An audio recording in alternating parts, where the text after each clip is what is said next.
Tim Collins with Cullman today. I'm out on Highway 157, almost to Battleground.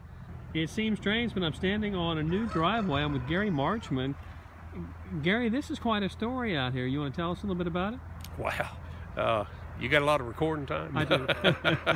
Hey, a few weeks back, Angie Carter, that works for our Commission on Aging, was trying to set up a meal delivery out here at this home with two elderly folks that live here, and they're not able to get out very often, and they couldn't because of their driveway. So, you know, through a little bit of coordinating with a couple of friends of mine and with a friend of mine right here, John Spradlin, we put together getting them a driveway put down. And now this driveway, it doesn't look like it now because it's been put in with this right, but it was dangerous, wasn't it? Yeah, it was terrible. You barely could get down the driveway with a four-wheel drive. Really, you barely could get down the driveway with a four-wheel drive. It was so bad, and that is actually just a little short span, but that's two complete triaxle loads of crush and run.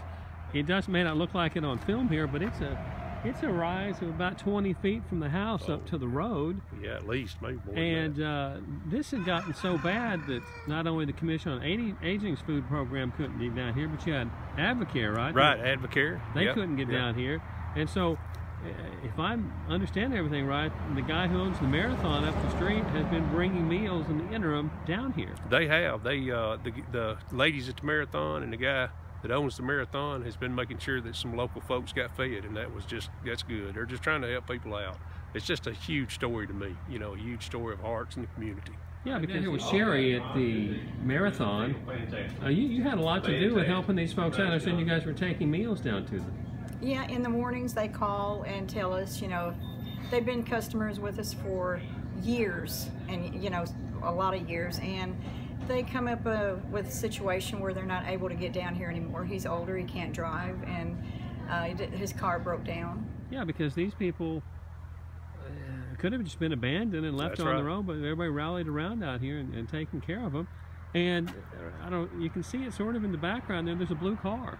That was donated for these people because the truck's busted, right? The guy that owns the Marathon station down here, their truck tore up on them, and I don't think their daughter really wants them to drive. But anyway, the guy at the Marathon station knew they couldn't go anywhere, so he donated a car, gave them the title to it. It's just a used, you know, an older model car, but it still runs good, and you know, just a huge story of hearts, man, a huge story of communities. It really is. KT, I understand that you donated that blue car we saw. Yes, sir. Well, that's really generous. I mean, I can see a free meal, but a free car, that's a different thing.